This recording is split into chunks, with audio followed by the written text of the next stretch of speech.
Ассаламу алейкум, дорогие мои сестры, это насчет этого выделения. Выделение портит омовение или нет? Я это 2005 год, если не ошибаюсь, я смотрела это канал Саудовской Аравии из Мекки Абдулла Сали, шейх, который дает фатва, да, он это, ему задавали вопрос насчет выделения, он сказал, что выделение не портит омовение. Почему? Потому что выделение входит без чувства, без чувства. Вот остальные, что мы как ходим по большому, по маленькому, мы чувствуем, да, что, ну, а вот выделение мы не чувствуем. Без чувства же это, незаметно же это течет, да, выделение. Поэтому выделение не портит это омовение. Вот. Насчет выделения еще хотела сказать, что если выделение, чистое выделение, это ничего страшного, это норма с точки зрения медицины, что это течет. А если выделение там какой-то цвет меняет или запах меняет, обязательно надо обратиться к гинекологу. А есть еще женщины, которые у них нету выделения никаких, кроме месячных. Месячный начинается, есть выделение и как это там все это кровь, все и так далее. Месячные закончились, все. Эта женщина, все. Больше у нее ничего нету. Это индивидуальность. У кого-то есть выделение, у кого-то нету, у кого-то всегда есть, у кого-то как это по болезни, да, это выделение идет, потом лечит, это как это исчезается, ну, уже как это исчезнет. Поэтому вот так что с точки зрения ислама, религия, выделение не портит это омовение. Если вы омовение это взяли, тахарат сделали, да, потом уже до джой намаз, это как это, где намаз читаете, да, коврика еще не дошли, и ваша прокладка, как это уже, как это мокрая. Если вам как это неприятно, поменяйте прокладку и читайте намаз. Да, это же шейх фатва дает, и как это, мы как ничего не имеем против нашей религии. Религия ислам облегчает. Как это ты только омовение сделала, пришла, еще ты не начала намаз читать, и у тебя уже как это мокрая, это как прокладка. Ты обратно пойдешь, ты сделаешь омовение, придешь, опять у тебя как это мокрая.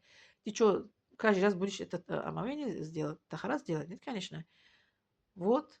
Вот того, что это первое омовение до следующего омовения, если до того, что если человек не пукнет, человек как это не идет по большому, по маленькому, омовение как это не портится. Или, допустим,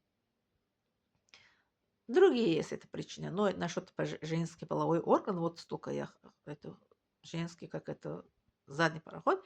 Если что по большому, по маленькому не идем, омовение не портится. Если только выделение, омовение портится, да, то есть, извините, пожалуйста. Если по большому, по маленькому идем, омовение портится. Если когда выделение идет, омовение не портится. Вот. Поэтому, ну, ислам облегчает. Если каждый раз в день 5-6 раз это омовение сделать, человека, как это, дома, в хозяйстве, дома много, ребенка, как кормит, ребенка воспитывает, стирает, убирает, уборка.